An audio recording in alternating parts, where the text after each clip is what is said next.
Solih Supriyadi di YouTube channel Pembelajaran IPA untuk siswa-siswi SMP di seluruh Indonesia.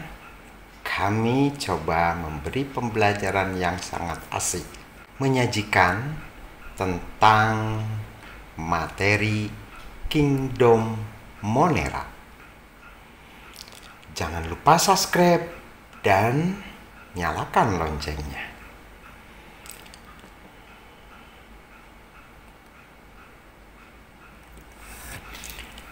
Oke, ini dia salah satu Kingdom Monera.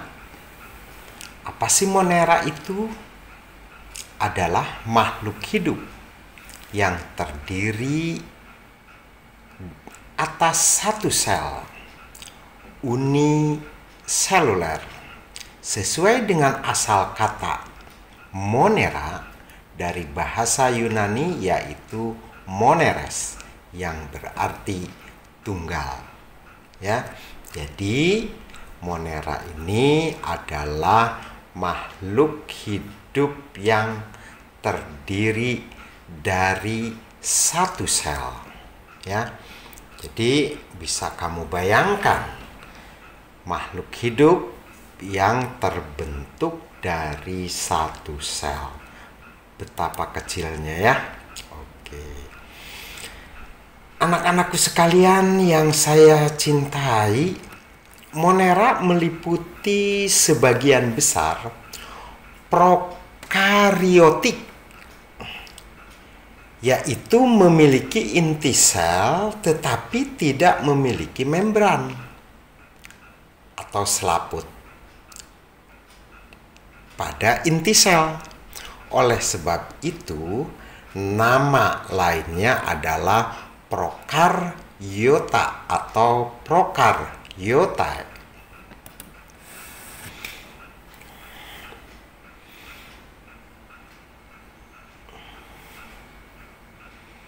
Nah, ciri-ciri dari Monera, kamu harus benar-benar mengetahui ciri-ciri ya makhluk ini, walaupun sangat kecil, tetapi kita bisa mempelajari tentang ciri-ciri dari Monera tersebut.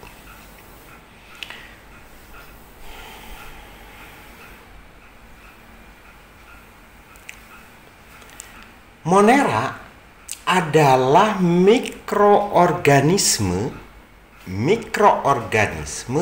yang termasuk Monera berdasarkan analisis molekuler terbagi menjadi dua filum. Ya, jadi Monera itu ada dua filum, yaitu Ebakteria atau sering juga disebut dengan bakteri, dan Arbakteria. Jadi Arabe bakteria. Nah, jadi itu kedua filum dari Monera ya.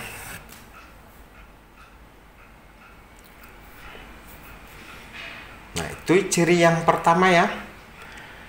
Pada klasifikasi sekarang ini, kedua filum tersebut telah diangkat menjadi dua kingdom. Jadi dibagi menjadi dua kingdom.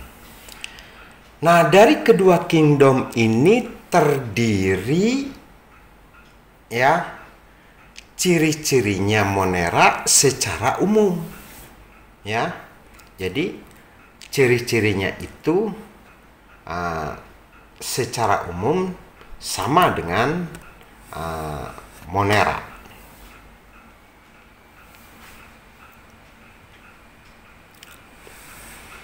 Nah, kedua kingdom ini tersusun atas satu sel, jadi sama ya, terdiri dari satu sel, uniseluler. Salah satu alasan dikeluarkannya bakteri dan alga hijau biru dari kerajaan Plantae adalah karena tubuh bakteria dan alga hijau biru, yaitu Monera, tersusun oleh hanya satu sel. Itu ya penyebabnya. Nah,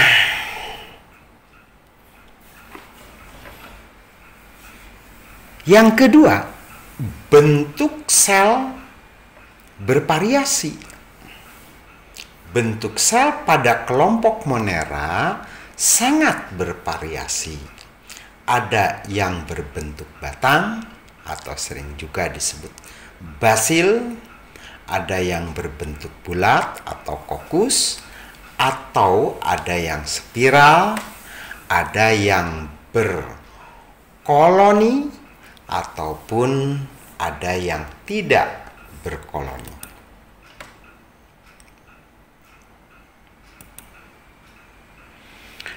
Nah, yang bentuk koloni yaitu gabungan dua sel diplobasil atau diplococcus. Nah, selanjutnya yang berbentuk kubus, sarcina. Ada juga yang berbentuk rantai, streptococcus. Ada juga yang atau juga streptobacil. Ada juga yang berbentuk anggur, staphylococcus, yaitu staphylobacil, gitu ya. Nah, itu ciri-ciri dari Monera.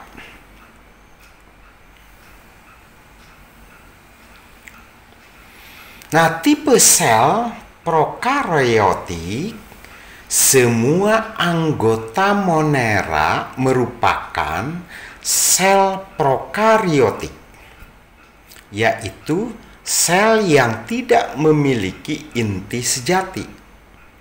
Hal ini karena ketiadaan membran inti pada selnya, sehingga selnya disebut dengan istilah nukleat. Nah, itu ya cirinya.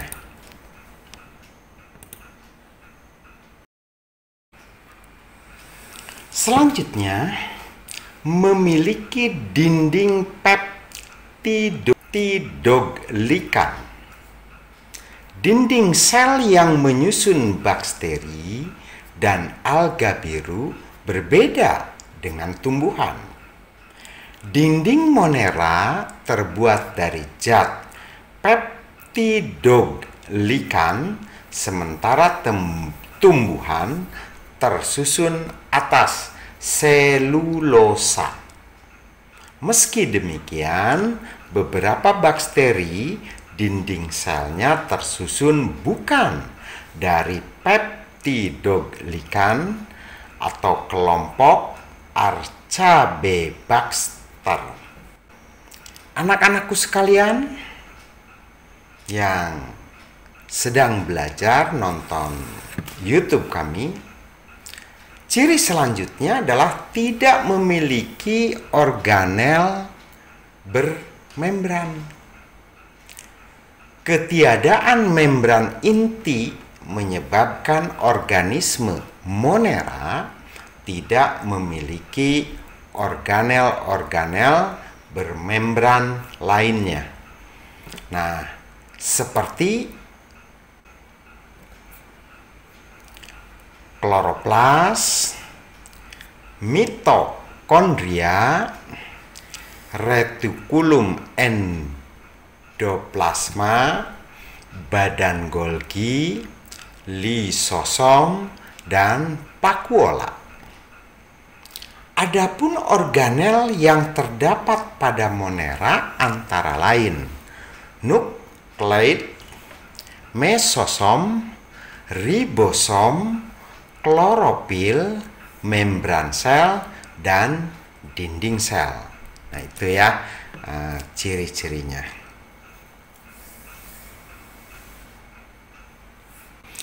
Jenis-jenis Monera yang perlu kita kenal, yang perlu kita pelajari, yang perlu kita ketahui, yaitu antara lain Bakteri atau bakteri. Bakteri sendiri ditemukan oleh Anthony van Leeuwenhoek dan sekaligus penemu dari mikroskop lensa tunggal. Bakteri ditemukan pada tahun 1674. Dia adalah seorang ilmuwan Belanda. Istilah bakteri sendiri dikenal oleh ilmuwan yang bernama Ehrenberg tahun 1828.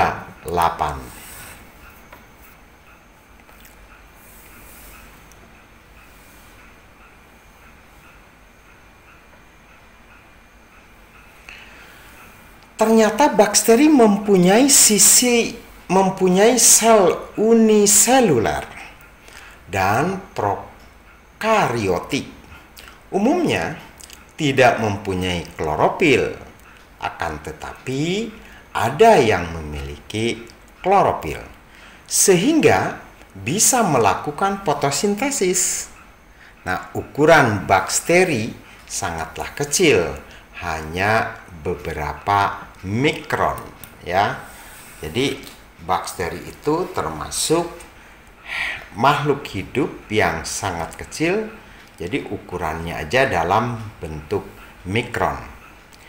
Reproduksi secara seksual bisa dilakukan dengan cara konjungsi atau pemindahan DNA dari donor ke penerima melalui kontak langsung, transformasi atau pemindahan DNA bakteri ke bakteri lain, dan transduksi atau pemindahan DNA bakteri melalui perantara virus.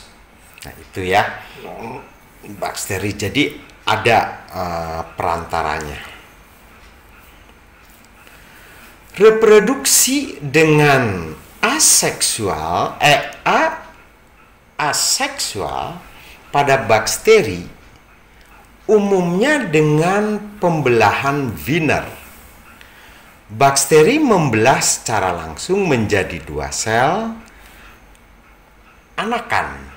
Pada saat kondisi normal membelah setiap 20 menit sekali. Waduh, 20 menit dia akan membelah diri. 20 menit akan membelah diri. Jadi sangat cepat perkembangannya ya. Itu secara normal. Nah, jenis-jenis bakteri yang perlu kalian pelajari.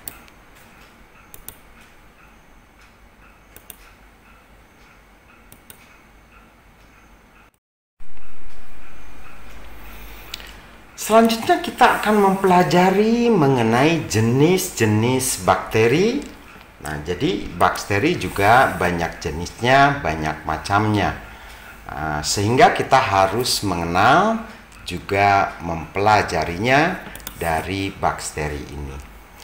Berdasarkan bentuknya, bakteri dibagi menjadi 3 macam yang meliputi kokus bulat. Contohnya Staphylococcus aureus, penyebab radang pada paru-paru ya. Nah, itu.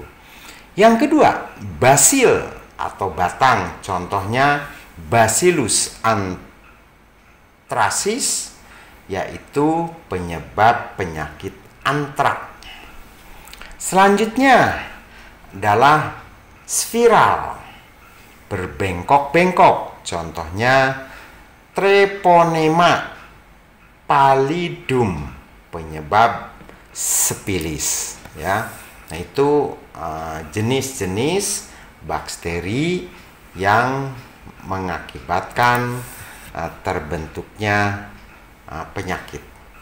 Berdasarkan kebutuhan oksigen, bahwa bakteri juga dibagi menjadi bakteri aerob, merupakan bakteri yang membutuhkan oksigen untuk hidup. Contohnya ialah Nitrosomonas, ya.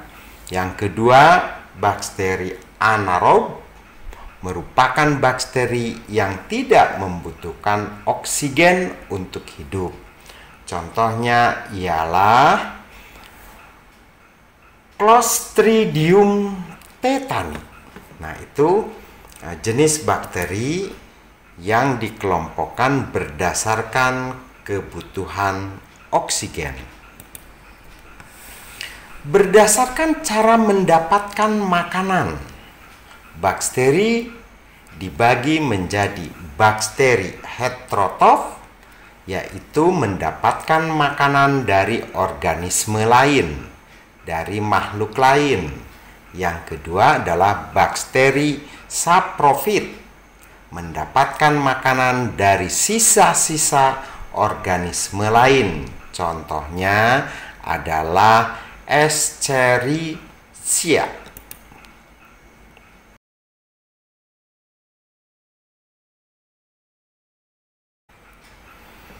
Nah, sedangkan bakteri autotrof mendapatkan makanan dengan membuat sendiri. Gitu ya, dia memproduksi sendiri. Nah, selanjutnya bakteri fotoutotrof, bakteri dalam membuat makanannya dengan bantuan energi cahaya matahari. Contohnya adalah bakteri hijau biru, ya. Nah, itu jenis-jenis bakteri yang perlu kalian ketahui.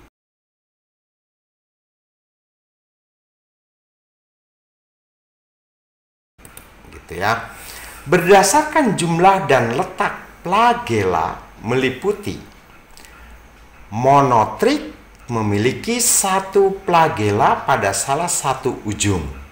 Kedua, lopotrik, memiliki banyak flagella pada salah satu ujung. Yang ketiga, ampritik, masing-masing memiliki satu atau banyak flagella pada kedua ujung. Yang keempat, peritrik, ya, memiliki banyak flagella pada seluruh permukaan tubuh. Dan yang terakhir adalah atrik, tidak memiliki flagella. Itu berdasarkan flagellanya. Struktur tubuh dan fungsi organel pada bakteri antara lain kapsul terbuat dari karbohidrat, nitrogen, atau fosfor.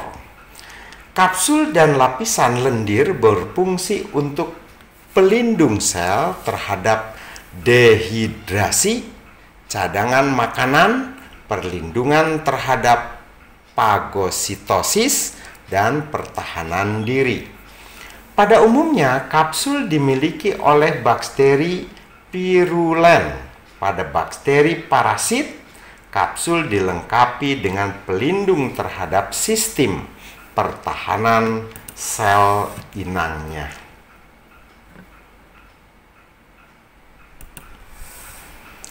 Flagella dimiliki oleh beberapa prokariota sebagai alat penggerak, ya. Jadi flagella itu sebagai alat penggerak. Pili atau fimbria merupakan rambut halus yang muncul dari dinding sel, berfungsi untuk melekatkan diri ke suatu permukaan benda dan sebagai saluran untuk menyalurkan bakteri genetika dalam peristiwa konjugasi. Dinding sel tersusun dari peptidogikan peptidoglikan. Peptidoglikan berfungsi untuk memberikan bentuk sebagai bahan pelindung, mengatur keluar masuknya zat, dan berperan dalam pembelahan sel. Jadi, berperan dalam pembelahan sel.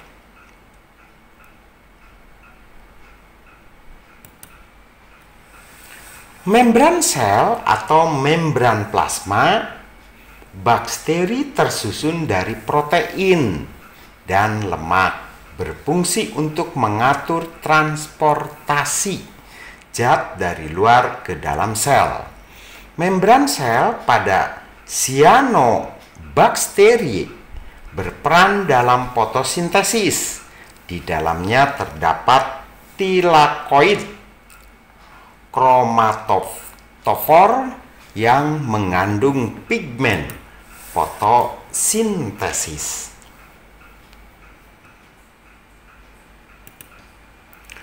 Mesosom untuk pabrik energi, lembar fotosintesis sintetik, lembar fotosintetik untuk berfotosintesis, sitoplasma tempat berlangsungnya reaksi metabolik, DNA untuk mengontrol sintesis protein dan pembawa sifat, plasmid pembawa gen tertentu dapat ditransformasikan ke sel lain, sedangkan ribosom untuk tempat sintesis protein, ribosom untuk tempat sintesis protein.